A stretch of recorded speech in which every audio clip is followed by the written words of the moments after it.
pray. Just keep on praying. You must pray. You must pray. You must pray. Oh. Keep on praying. Cause if you don't pray, Satan will make mess of you.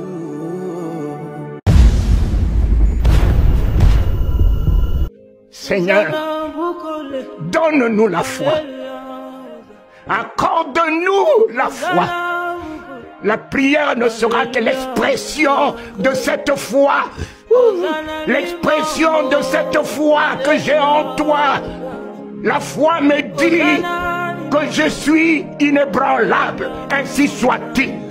La foi me dit que rien ne tiendra devant moi, ainsi soit-il. La foi me dit tout ce que je fais me réussit, ainsi soit-il. La foi me dit Christ en moi, l'assurance de la gloire. Je suis dans cette assurance ce jour de la gloire. La foi est une ferme assurance. Ce n'est pas une ferme espérance pour que je puisse vous dire Christ en moi, l'espérance de la foi. Mon ami Paul peut parler de l'espérance, mais je ne parle pas le langage de mon ami Paul. Je parle mon langage, le langage de ma foi. Christ en moi maintenant. Maintenant. Comment pourrais-je parler de l'espérance? Oh, l'assurance. L'assurance de ma guérison. L'assurance de... Jésus est le même hier, aujourd'hui et éternellement. Le Saint-Esprit agit encore. Il fait des miracles, il guérit des malades. Venez vivre la gloire de Dieu, car Jésus vous aime. À bientôt.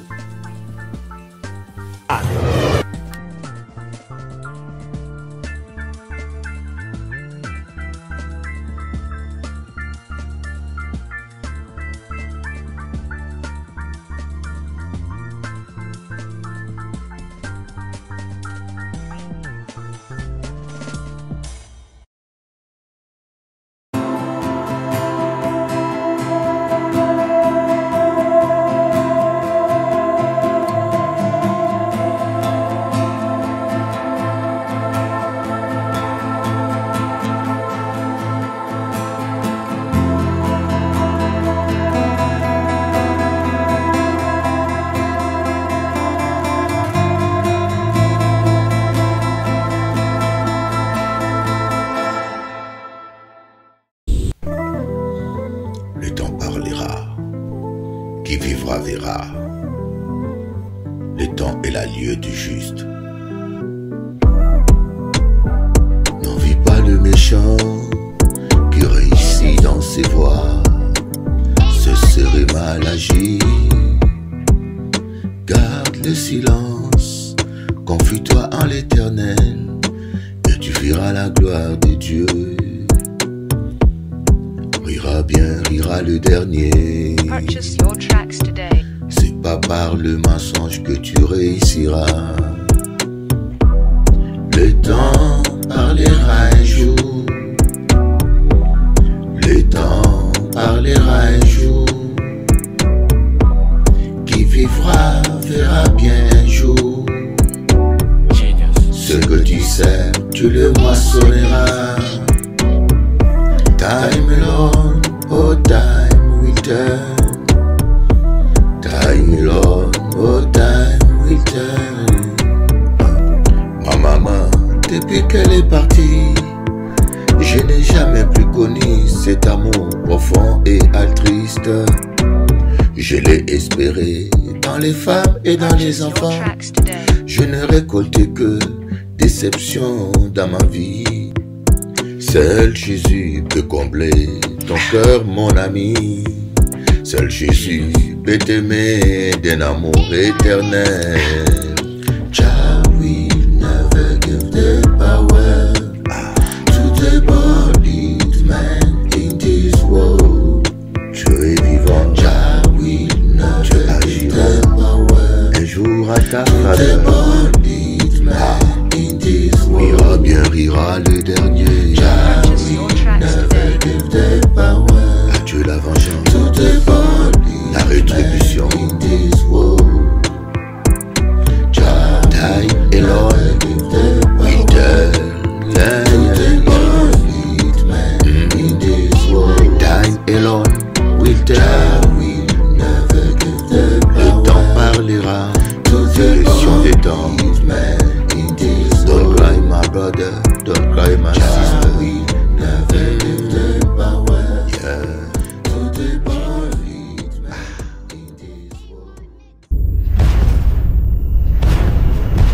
Me chagrine, si vous avez au moins l'amour pour ce Dieu que vous prêchez.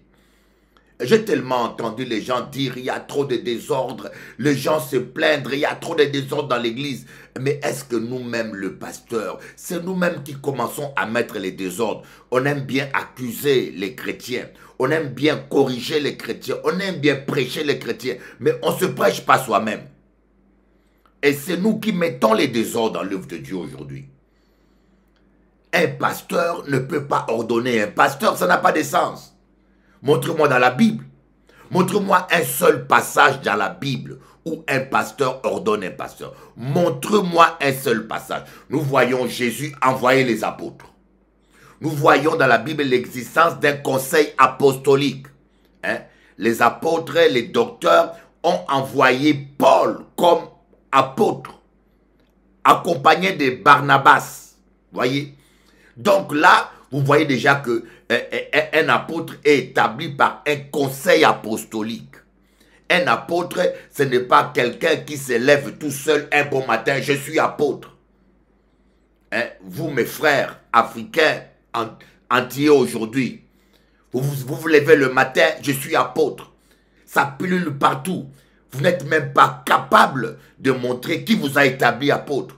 Si vous avez seulement le respect pour ce Dieu que vous prêchez, vous allez arrêter de faire n'importe quoi avec l'œuvre de Dieu. Respectons l'œuvre de Dieu, respectons. Notre Père qui est aux cieux, que ton nom soit sanctifié. Et sanctifions les noms de Dieu. C'est nous qui faisons les désordres. C'est nous qui salissons l'œuvre de Dieu. C'est nous qui détruisons l'œuvre de Dieu. Et c'est nous qui donnons des mauvais exemples. Et nous serons jugés. Vous serez jugés. La Bible dit nous serons jugés sévèrement. On ne se moque pas de Dieu. Voilà pourquoi beaucoup de serviteurs ne prospèrent pas. Est-ce que tu trouves normal que toi, un serviteur de Dieu, tu ne prospères pas? Il faut te mettre à genoux, dire Seigneur, montre-moi. Et souvent c'est là. Quelqu'un se réveille le matin, il s'autoproclame. Montre-moi dans la Bible un seul passage où un pasteur établit, même les anciens. Vous allez voir. Paul écrit à Timothée. Timothée d'abord, Paul était évangéliste. Timothée était évangéliste. Et certains même pensent qu'il était apôtre. Paul écrit à Timothée. Il donne des ordres à Timothée. Établit les anciens. Un pasteur, c'est l'équivalent d'un ancien. Un ancien est un pasteur. Oui. Établit des anciens. Paul donne l'ordre. Donc un pasteur, lorsqu'il établit un autre pasteur, c'est avec l'autorisation, la délégation d'un apôtre. J'ai une de mes filles spirituelles. On l'a ordonné pasteur à Paris par un pasteur, un de mes fils spirituels à Paris. Je l'ai appris par, comment je dis, je l'ai appris par quelqu'un. C'est vraiment une fille que j'aime beaucoup, hein, une fille spirituelle. Elle dit, mais tu sais que telle sœur est devenue pasteur. Qu'il a établi pasteur, c'est son... J'aimerais bien préciser, parce que certaines personnes encore vont appeler le pasteur Jean pour dire, ah, Bishop Lee t'attaque. Vous avez toujours des idées Vous ne savez pas que j'ai beaucoup des enfants spirituels, j'ai beaucoup de fils spirituels jusqu'en Afrique. Mais comme vous aimez tellement la mesquinerie, les rapportages, vous allez encore appeler le pasteur Jean pour dire que Bishop lui te vise. Mais il ne s'agit pas de lui. Je parle d'un de mes fils spirituels qui a ordonné, je ne sais pas si c'est lui, mais sa soeur est pasteur aujourd'hui. Je dis, mais la Bible dit, honore ton père et ta mère. Honore ton père spirituel. Toi, tu es pasteur. Ta soeur, c'est vrai, elle a l'appel au ministère. On est d'accord. Ta soeur est appelée au ministère. Qu'est-ce qui te coûte d'honorer ton père spirituel, Bishop Eli, et à ma soeur qui a l'appel au ministère? On veut procéder à son ordination. Comme c'est toi notre père spirituel, nous voulons te donner cet honneur de procéder à son ordination. Qu'est-ce que cela te coûte de faire ça? Honore. À qui tu dois honorer? Mais ton père spirituel. Et puis en plus, cela te met dans un cadre biblique. Parce qu'un pasteur qui ordonne un pasteur sans la délégation, sans la bénédiction d'un apôtre, ça n'a pas de sens. Nous voyons l'apôtre Paul donner des ordres à Timothée pour qu'il ordonne des anciens. Pour qu'il établisse des anciens. Le problème, c'est que vous ne voulez même pas honorer vos pères spirituels. Vous ne voulez même pas honorer vos apôtres. Vous voulez prendre tous les honneurs pour vous. Vous voulez faire tout à votre tête. Tout ça, c'est ça le problème. C'est le moi, c'est le moi, c'est le moi. Et les gens veulent tellement être tout. Après, eux-mêmes s'autoproclament apôtres parce qu'il a ouvert 2 églises. Vous pouvez ouvrir 10 églises sans être appelé à être apôtre. Je peux prendre mon église, je le coupe en 4 annexes. Ça ne fait pas de moi un apôtre. Nous aimons trop, oh Rebaché Kababa, que Dieu nous fasse grâce, que l'ordre revienne dans l'église, que l'ordre revienne. Pour que le feu soit dans l'église, il faut que l'ordre soit dans nos vies, il faut que l'ordre soit dans nos cœurs. L'ordre, Dieu est un Dieu d'ordre. Dieu ne règne pas là où il y a les chaos. Dieu exige l'ordre. Voyez, pour que Moïse fasse descendre le feu du ciel, il a dû mettre de l'ordre. Il a d'abord détruit l'autel des prophètes de Baal. Voyez, il a d'abord détruit les fausses doctrines, les fausses bases. Et après, il a purifié par la parole. Il a creusé un trou, ils ont versé de l'eau dans le trou, double volume. L'eau représente la parole. Il a rempli la parole. La parole doit remplir ton cœur. La parole doit remplir ton cœur. Et après, par révélation, il a agi par révélation. Il a pris 12 pierres qu'il a posées les unes sur les autres. 12 pierres. Et chaque pierre représentait une tribu d'Israël. Il a fait les choses par révélation et par ordre. Et lorsqu'il a levé les mains, il a prié. Le feu est tombé du ciel. Mon ami, tu peux me contester. Hein? En général, vous les pasteurs, quand on veut vous corriger par un apôtre, beaucoup sont incorrigibles. Quand on veut vous amener à l'ordre, quand on veut vous enseigner, et quand vous dites que vous faites n'importe quoi, vous n'êtes pas capable de vous repentir. Mais vous savez le dire à vos fidèles. Hein? Vous savez dire aux fidèles, règle ta vie. Toi, arrête ça. Vous savez donner des leçons aux gens. Mais quand on vient vous corriger, vous ne voulez pas écouter. Un pasteur doit être soumis à un apôtre. Je peux vous le démontrer. Moi, ce que je prêche est biblique. Je peux vous le démontrer que les pasteurs indépendants, ce n'est pas biblique. Voilà pourquoi l'église est malade. L'église est dans le désordre. Pasteur indépendant, ça, ce n'est pas biblique. Montre-moi dans la Bible une seule église indépendante. Attends, pasteur. Écoutez, vous avez dit, église indépendante. Montre-moi dans la Bible une seule église indépendante. Toutes les églises qu'on connaît dans la Bible étaient soit sous l'autorité de Pierre, Paul et Jean, Pierre, Jacques et Jean, ou sous l'autorité de l'apôtre Paul. Il y a une église indépendante. C'était un rebelle, un monsieur rebelle qui ne voulait même pas recevoir les apôtres. L'apôtre Jean l'a cité. Le monsieur était rebelle, il ne voulait même pas recevoir. Oh, je n'ai pas ma Bible là. Le monsieur était rebelle et j'aimerais vous le montrer. C'était la seule église indépendante.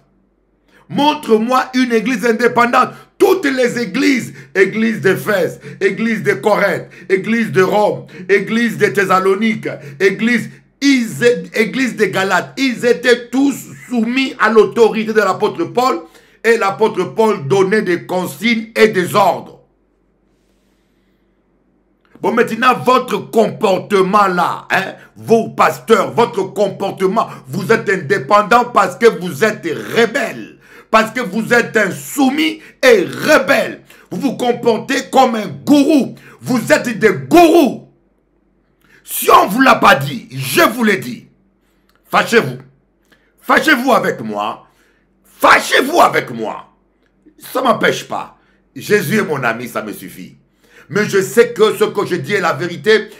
On peut, si vous n'êtes pas d'accord, on peut ouvrir la Bible. On peut ouvrir la Bible. Montre-moi une église indépendante. Même un chrétien indépendant n'existe pas. L'apôtre Paul dit, nous sommes le corps du Christ. Nous sommes appelés à être dépendants les uns les autres. Nous sommes appelés à être dépendants les uns les autres. Nous sommes le corps de Christ. Un chrétien indépendant qui n'a pas de pasteur, ce n'est pas biblique. Écoutez, vous pouvez faire des choses comme vous voulez. Écoutez, hein, vous pouvez fonctionner comme vous voulez. Tu peux te autoproclamer. J'ai un ami que je connais bien. Un matin, je me réveille. Il est serviteur de Dieu. Hein, il est pasteur. Un matin, je me réveille. Je vois, il marque sur sa page Facebook « Apôtre ». Je dis, mais mon ami, qui t'a mis apôtre? Depuis quand tu es apôtre? Mon ami, qu'est-ce qui ne va pas? Qu'est-ce qui vous passe, hein? Pardonnez-moi, hein, surtout mes frères d'Afrique, qu'est-ce qui vous passe dans la tête? Vous voulez toujours vous autoproclamer, vous aimez trop les titres. L'habit ne fait pas les moines, les titres, apôtre international, prophète, il n'y a rien de prophète en toi. Hein? C'est comme un gars, il dit, il est prophète. Je suis allé l'écouter, il n'y a rien de prophète. Il chasse les démons, il guérit les malades, gloire à Dieu. Mais il n'y a rien de prophète en lui. Voilà comment les gens vont commencer maintenant à fabriquer des prophéties, à mentir, à manipuler. Soyons humbles, nous ne sommes rien, s'il vous plaît. Jetons nos couronnes, oh Seigneur. Moi qui prêche cela, tu sais que je suis sincère avec toi, Seigneur. Je suis prêt à jeter ma couronne. Je jette ma couronne ce matin. Je ne suis rien. Tu es tout, Seigneur. Tu connais le cœur. Tu connais les fonds de mon cœur. Tu sais que je n'attaque personne, mais je prêche la vérité. Il faut que l'ordre revienne dans ton église. Il faut que l'ordre revienne parce que tu es un Dieu d'ordre. Tu ne peux pas être là où il y a les désordres.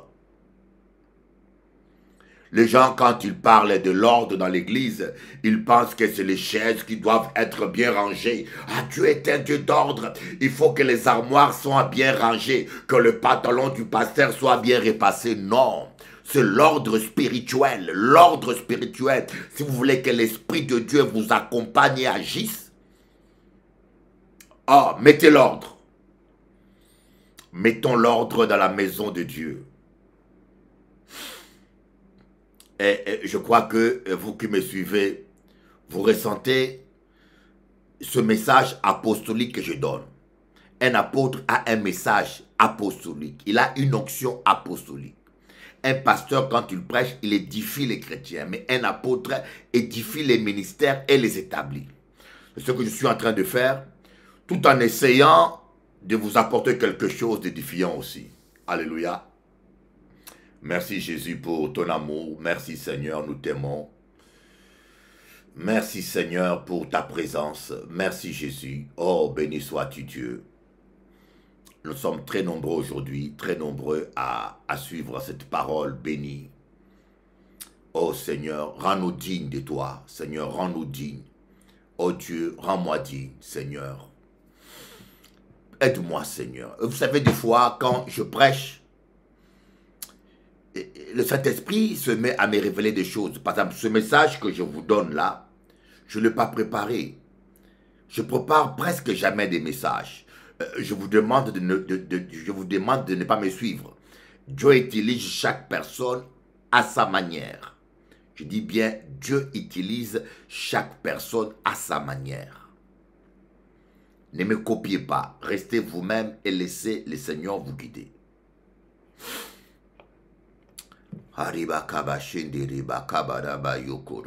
En francophonie, il y a trop de désordre parce que il y a cet esprit français d'indépendance. Vous voyez, regardez le français. Le français est de nature rebelle. Est-ce que vous savez ça? Le français est très rebelle. La France est un pays difficile à gouverner. Est-ce que vous savez ça? Le français n'aime pas l'autorité. Est-ce que vous savez ça? La France est un pays difficile à réformer. On veut réformer les retraites. Regardez bien, en Europe, tous les pays d'Europe ont été réformés. L'Allemagne, l'Angleterre, tous les pays de l'Europe ont fait des réformes pour la retraite. Mais la France, personne n'arrive à faire des réformes. Pourquoi? Parce que les gens sont des natures rebelles. Il y a un esprit de rébellion. C'est la raison pour laquelle les Français ont tué le roi. Ils ont passé à la guillotine le roi de France. Et vous savez que cela est une malédiction. Il faut demander pardon pour la France. Vous guillotinez le roi et puis ils ont guillotiné la reine et ils sont allés tuer des enfants innocents. Les enfants du roi, ils les ont tous exterminés. Ça, c'est de la barbarie, hein? Ça, vous devez reconnaître que c'est de la barbarie. C'est bien de reconnaître le génocide arménien. C'est bien. Mais votre génocide, vous devez le reconnaître aussi. Et beaucoup de protestants ont été tués en France. Je n'ai rien contre les Français, bien sûr. Mais Dieu m'utilise pour les nations. J'ai dit aux Congolais leurs 4 vérités. J'ai dit aux Antillais leurs 4 vérités. J'ai dit aux Guadeloupéens leurs 4 vérités. Je sais que je m'ai fait des ennemis. Et maintenant, l'Esprit m'amène à vous parler, à vous, Français. Vous priez pour la France. Si vous voulez que la France soit bénie, vous devez commencer par lier l'esprit de rébellion, hein, et l'esprit d'orgueil. Vous voyez, l'emblème de la France est un coq. Le coq, c'est le symbole de l'orgueil par excellence. Et Dieu ne supporte pas l'orgueil. Dieu résiste aux orgueilleux. Et l'emblème de la France, c'est le coq. L'orgueil. Et puis, il y a la rébellion. Et sans compter, il n'y a aucun pays au monde qui a tué autant de protestants que France. Il n'y a aucun pays au monde qui a tué autant de protestants que la France. L'histoire dit que le fleuve Seine, le fleuve Seine là, bon, qui est une rivière quelque part, le fleuve Seine était devenu rouge des sangs des protestants. Ils ont massacré des protestants. Une génocide comme il n'y en a jamais eu. Terrible. Et le sang, voilà pourquoi il y a cette malédiction. Si vous voulez prier pour le réveil de la France, vous devez commencer par demander pardon. Demandez pardon à Dieu. Demandez pardon pour tous ces crimes qui ont été commis.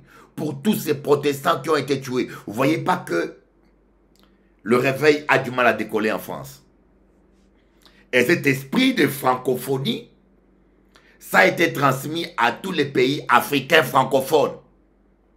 Je vous lance un défi. Allez voir les pays africains anglophones, comment ils sont spirituellement plus avancés qu'aller au Nigeria, aller au Ghana, aller dans les pays anglophones. Vous allez voir comment l'évangile est plus avancé que dans les pays francophones. Dans les pays francophones, le Congo, RDC, Congo, Côte d'Ivoire, Gabon, Cameroun, il y a que toujours des bêtises, des histoires, un tel a couché avec un tel, et le pasteur a volé l'argent, le pasteur a fouillé avec la... Il n'y a que des scandales.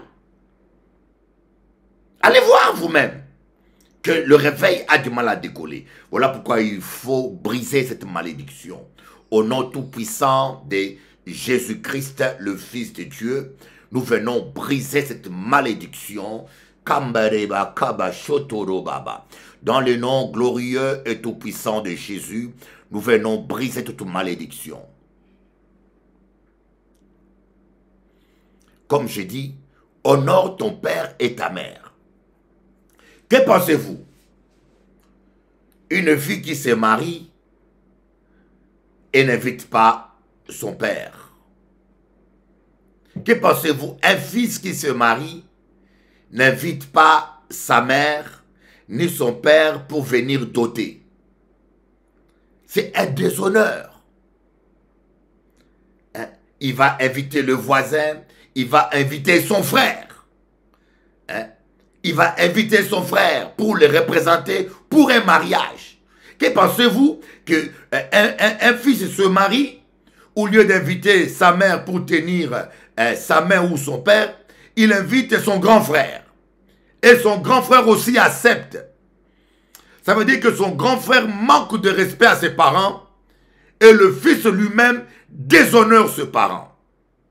Voilà, c'est ce que vous faites, vous les pasteurs. Quand toi, tu te lèves, tu ordonnes un autre quelqu'un dans l'église pasteur et tu as un père spirituel, tu as un apôtre, tu ne l'invites pas parce que tu veux, tu ne le considères pas, tu ne le respectes pas.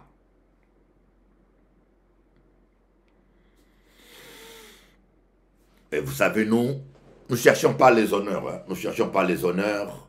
C'est Dieu qui élève, c'est Dieu qui abaisse. Et le Seigneur sait honorer ses serviteurs. Mais je parle de ces choses pour que je souhaite de tout mon cœur que vous soyez bénis. Et de toute façon, je laisse le Saint-Esprit me conduire. Mettez de l'ordre dans votre vie. Toi, tu es une chrétienne. Bon, tu es peut-être au Congo. Dieu t'a pas montré une église. Mais aujourd'hui, même sur Internet, je peux être ton pasteur. Tu pries avec nous, tu suis le culte le dimanche, on prie ensemble. Voyez, vous avez une autorité dans votre vie. Tu peux être à Marseille, tu peux être peut-être à Montpellier.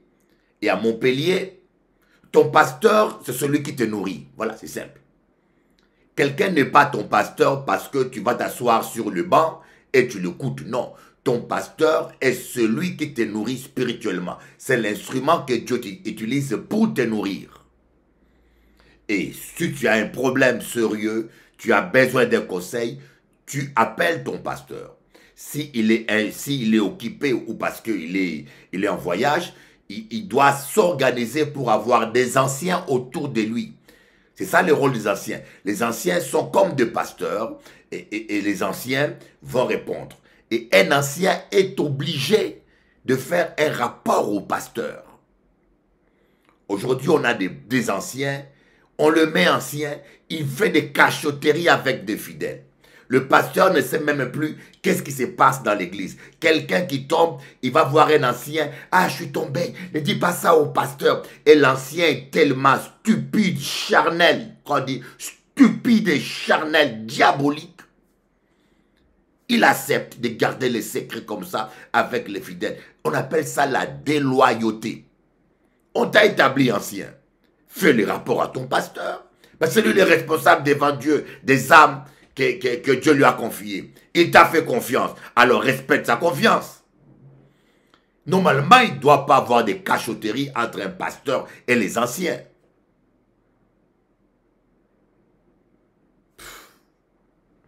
Ça ne va pas.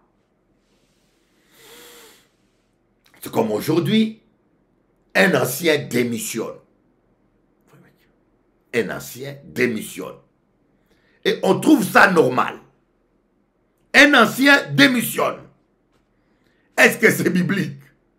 Un pasteur démissionne. Est-ce que c'est biblique?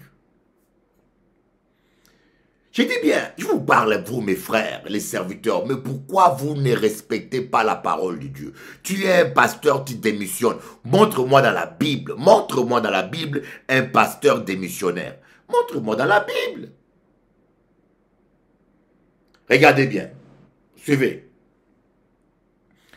L'apôtre Paul. Ah bon, je peux ma Bible avec moi. Mais si on lit dans Actes des Apôtres, chapitre 13. J'aimerais quand même vous lire ces versets. Attends. Nous allons aller chercher ça, hein, dans Actes chapitre 13. On va aller chercher ça. Je tiens quand même à vous lire certains versets. Voilà.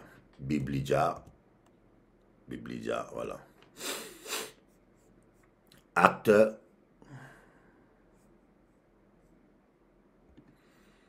Ça, je tiens à vous le lire au moins ça. Hein. Ça doit être... Je vais le retrouver. Voilà. Acte 13, à partir du verset 1. Je vais le lire pour vous. Il y avait dans l'église d'Antioche. Écoutez bien. Si mon enseignement te blesse, pardonne-moi. Je peux vous le dire devant Dieu le Père. Je n'ai aucune intention de blesser quelqu'un ou de rendre le compte à quelqu'un, mais la parole de Dieu est faite pour corriger. Toute écriture est instruite de Dieu pour corriger, pour instruire. Alors, je dois corriger. Je dois corriger et je fais mon ministère. Vous voyez? Et je n'ai pas de raison, Dieu seul, si j'attaque les gens, Dieu me jugera un jour. Mais Dieu sait que je donne la vérité. Et si tu peux me contredire, ouvre ta Bible. Je te lance un défi. Tu penses autrement, ouvre ta Bible. Je suis un oint de Dieu. Le jour où Dieu m'a appelé, un ange était apparu. Un jour, nous prions avec des sœurs et des frères. On avait fait 40 jours de veillée. Je crois que le pasteur Josué est témoin. Il y avait une sœur qui était prophétesse. Elle a vu un ange qui tenait une épée. Et on m'a donné l'épée. C'est là où j'ai compris que Dieu m'appelle à porter la parole pour corriger. Nous devons corriger. On ne doit pas laisser l'église dévier, aller de tous côtés. On doit corriger les choses.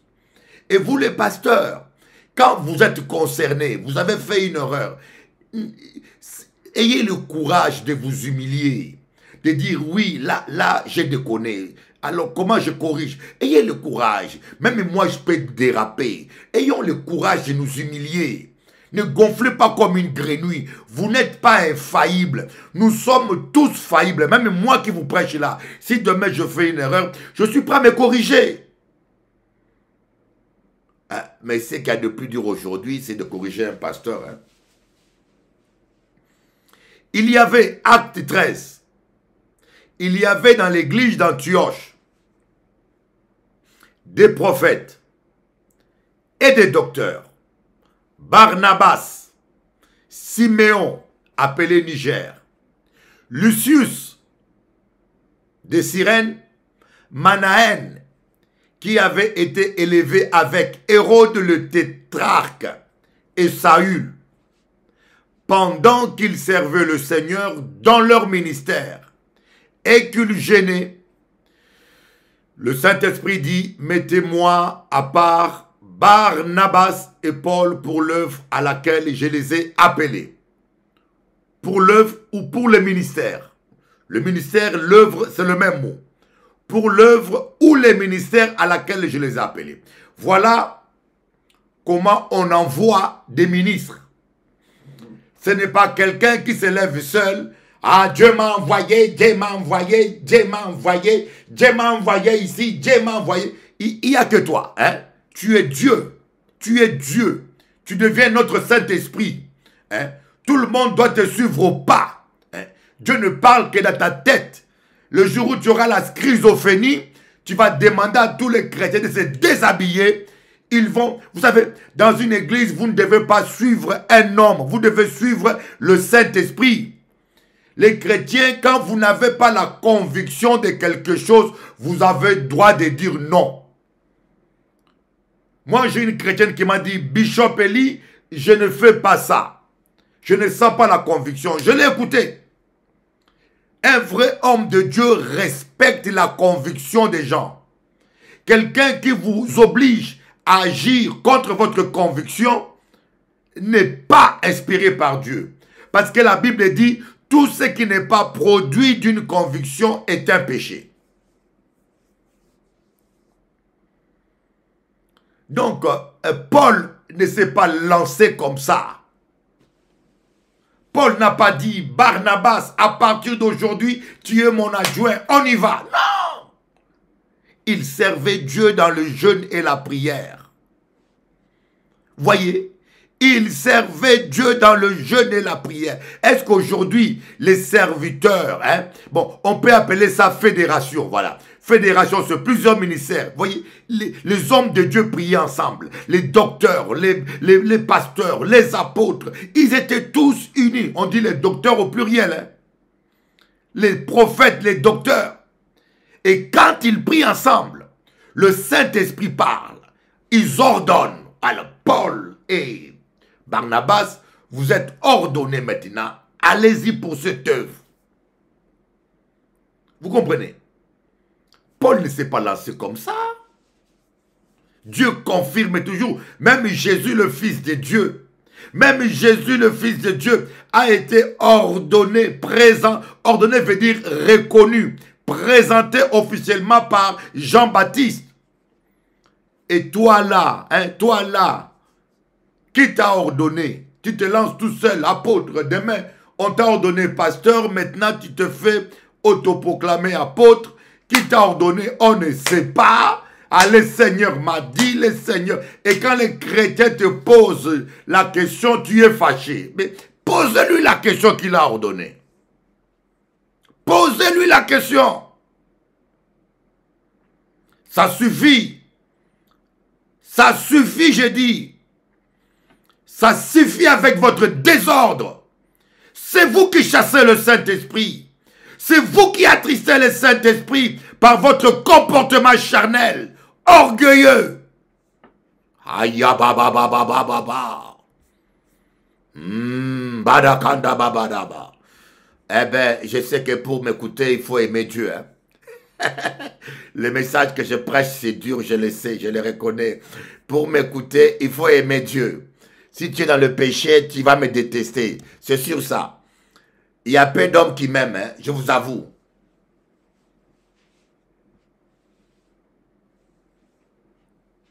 Amen. On va voir maintenant Actes des Apôtres, chapitre 15. Acte 15. Acte 15, allons-y.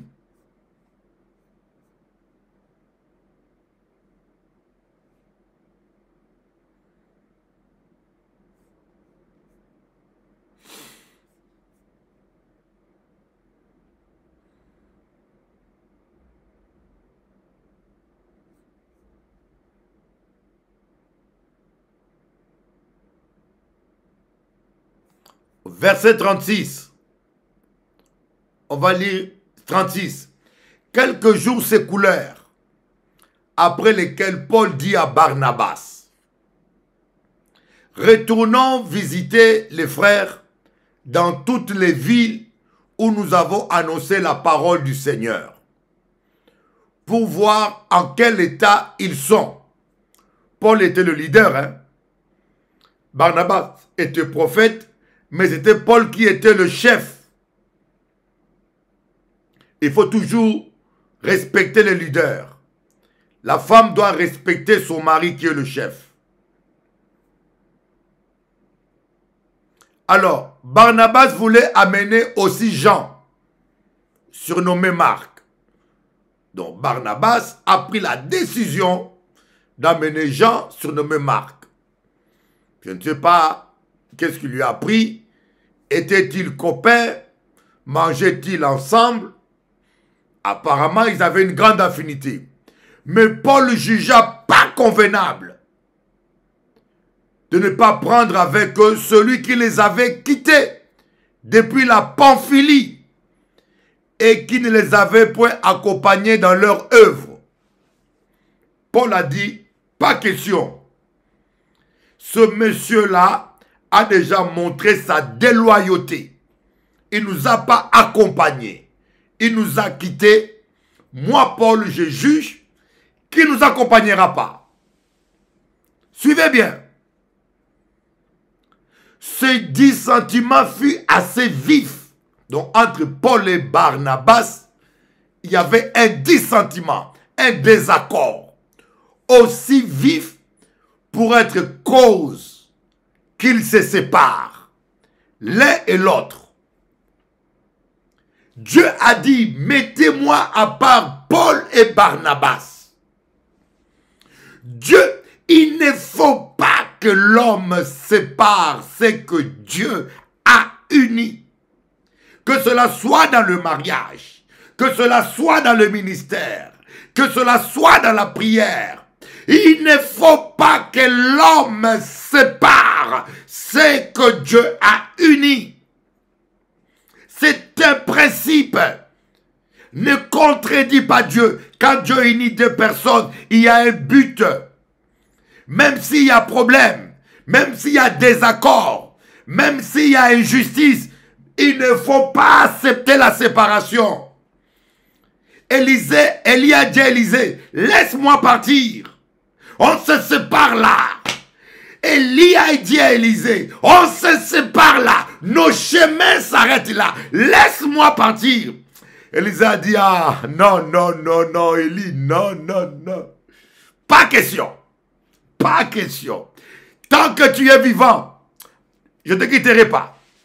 C'est Dieu qui nous a unis. C'est Dieu qui va nous séparer. C'est Dieu qui nous a unis. C'est Dieu qui va nous séparer. Tant que tu es vivant. Élie a dit à Élisée, laisse-moi partir. Il a dit, ah non, non, non, non, non. Ton âme est vivant. Mon Dieu est vivant. Je ne te lâcherai pas. Celui qui nous a unis, c'est celui qui nous a séparés. Là, c'est toi, Élie, qui parle. Moi, j'obéis à Dieu. Je ne te lâcherai pas. Aujourd'hui, les chrétiens te lâchent pour un oui, pour un non. Pour un sandwich. Ah, j'ai entendu dire que je m'en vais. Vous voyez? De ce nombre, il y a plein de pasteurs. Plein de pasteurs qui ont abandonné leur père spirituel, leur apôtre.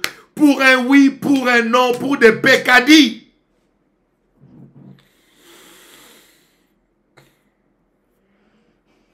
Parfois, je n'ai pas dit que c'est tous, hein. Parfois, il y a des raisons bibliques où un pasteur peut prendre son chemin. Il y a des cas particuliers, je dis bien. Je ne généralise pas tout. Il y a des cas particuliers. Mais nous voyons là. On va lire. Hein. Moi, je prêche la Bible.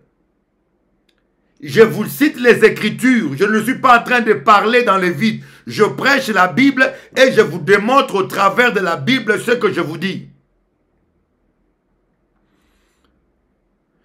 Verset 39. Ces dissentiments furent assez vifs pour être cause qu'ils se séparent l'un de l'autre. Et Barnabas, prenant Marc avec lui, s'embarqua pour l'île de Chypre. Paul fit choix de Silas et partit recommandé par les frères à la grâce. Vous voyez, Paul, lui, fut recommandé par la grâce. Barnabas, on ne l'a pas recommandé. Il parcourut la Syrie, la Cilicie, fortifiant les églises. Vous voyez. Écoutez-moi bien. À partir de ce moment-là, la Bible ne parle plus de Barnabas. Vérifiez vous-même. Dès que Barnabas a fait le choix de lâcher Paul, voyez, on ne dit même pas qu'est-ce que Barnabas a fait, où est-ce qu'il a été, on ne dit rien, on l'ignore. On l'ignore. Mais la Bible continue à parler de Paul. Paul était tel endroit, Paul a fait ceci, Paul était à Chypre, Paul...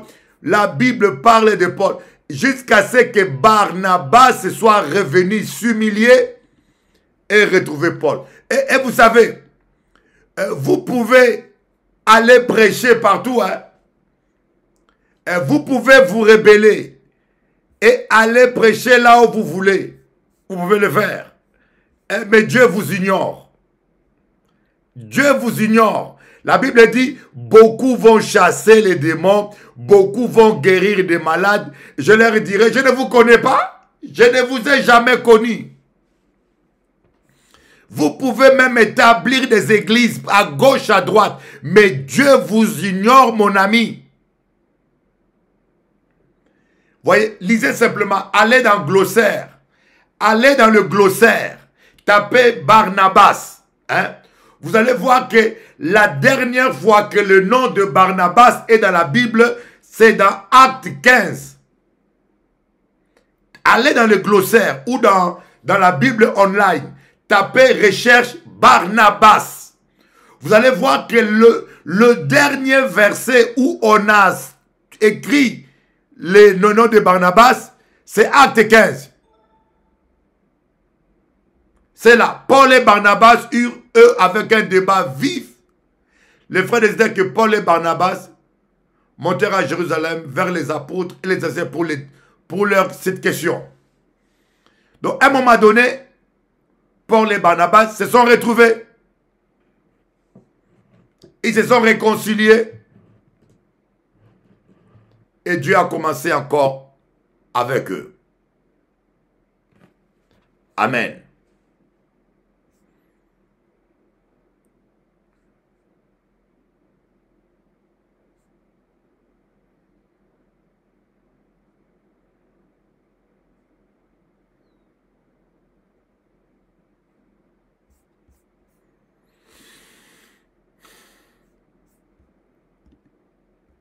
Attends, je vais un peu essayer de... Oui, ouais, voilà. Donc, après Acte 15,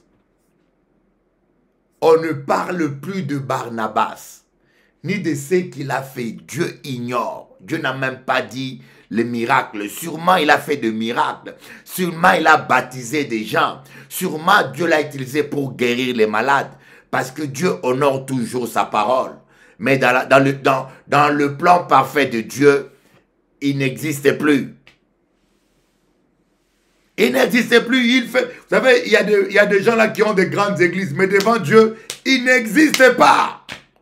Il y a des gens qui imposent les mains, qui sont connus sur YouTube. Ils sont connus, ils ont du succès, mais devant Dieu, tu n'existes pas.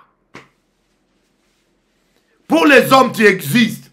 Tu as beaucoup de vues, 1 million de vues. 100 000 vues, hein, tu as du succès, tu es connu, mais devant Dieu, tu n'existes plus. On ne fait pas n'importe quoi avec Dieu, bien-aimé. Est-ce que vous pouvez comprendre ça, que on ne fait pas n'importe quoi? Que Dieu ait pitié de nous, en commençant par moi, Bishop Eli le premier. Craignons Dieu. Seigneur, fais-nous grâce. Fais-moi grâce. Fais-moi grâce, papa, que la crainte de ton nom soit en moi, que la crainte de ton nom soit en moi. Fais-moi grâce, papa, fais-moi grâce.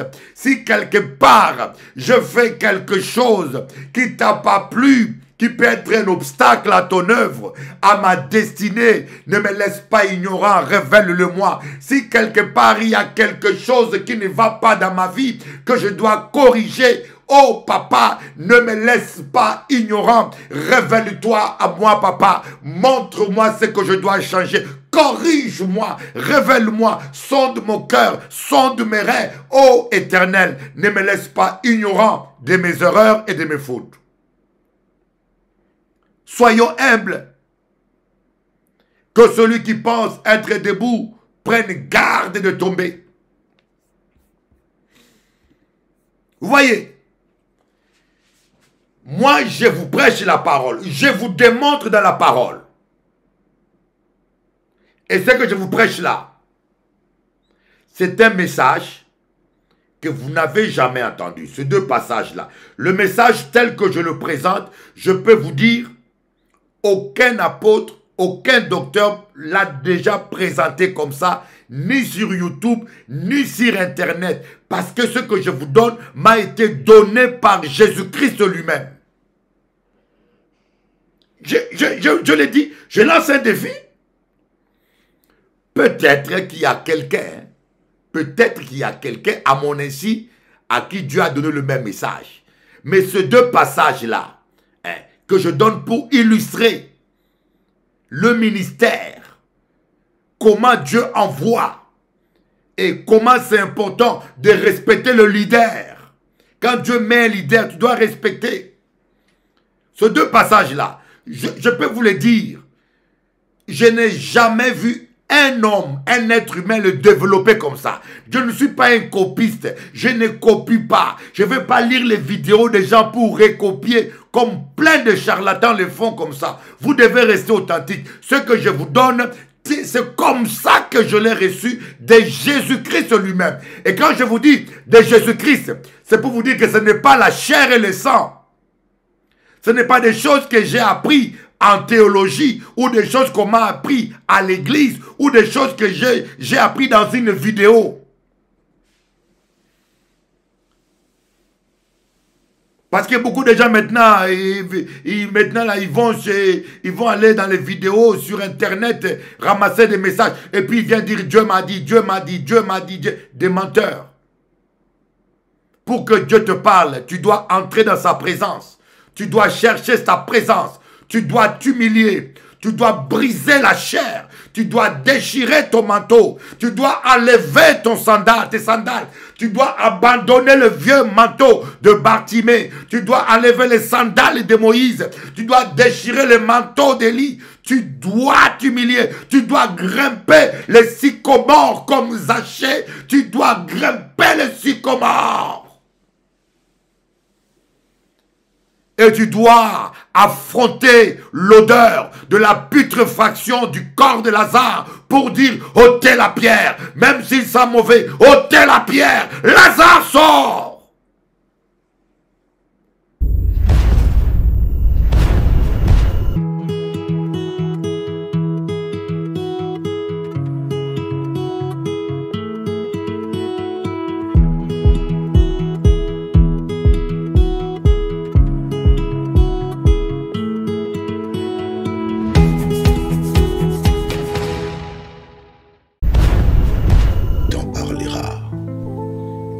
Verra. Le temps est la lieue du juste. N'envie pas le méchant qui réussit dans ses voies. Ce serait mal agi. Garde le silence, confie-toi en l'Éternel et tu verras la gloire de Dieu. Rira bien, rira le dernier.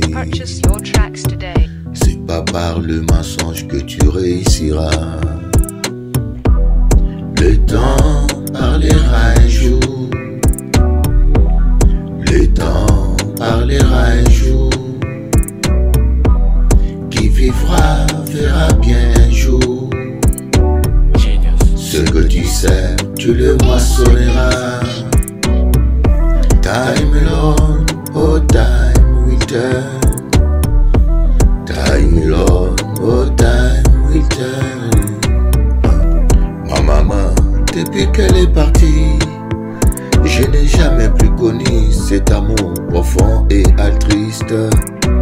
Je l'ai espéré dans les femmes et dans les enfants. Je ne récoltais que déception dans ma vie. Seul Jésus peut combler ton cœur, mon ami. Seul Jésus peut t'aimer d'un amour éternel. Jah will never give the power to the body man in this world.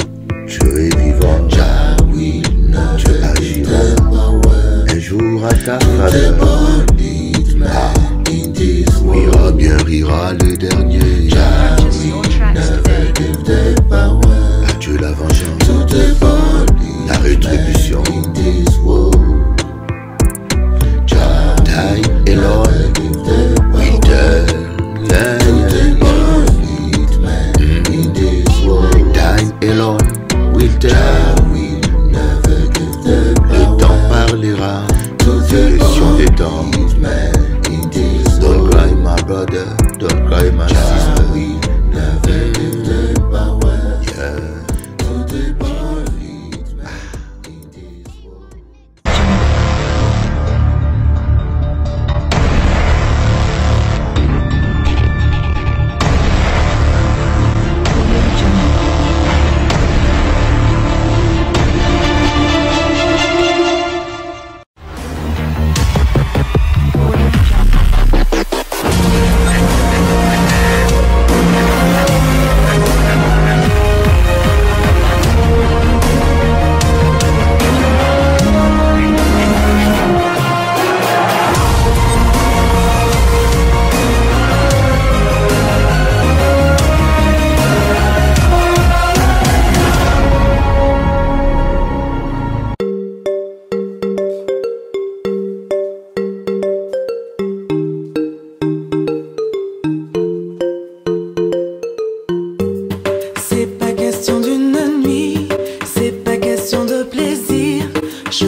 t'aimerai toujours. C'est promis, je prendrai soin de toi. Pour la vie, I will love you forever. I promise you, I will take care of you all my life. Do you feel my love? I think about you every time. Ressens-tu mon amour? Je pense à toi tous les jours.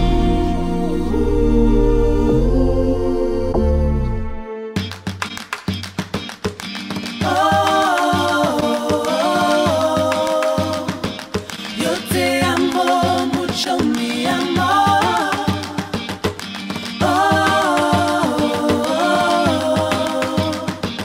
No me dejes solo, por favor. Ton sourire éclaire les ténèbres de mon âme. Baby, Doudou doucement, touche-moi doucement. dans tes bras, je me sens dans une prison de bonheur. Doudou doudou, serre-moi doucement. I want to marry you, my baby. Doudou doucement, vas-y doucement. Sin ti, mi vida no vale la pena. Je t'aime, bébé. Doudou doudou, serre-moi doucement. L'amour ou rien, love or nothing. Telle est la pensée.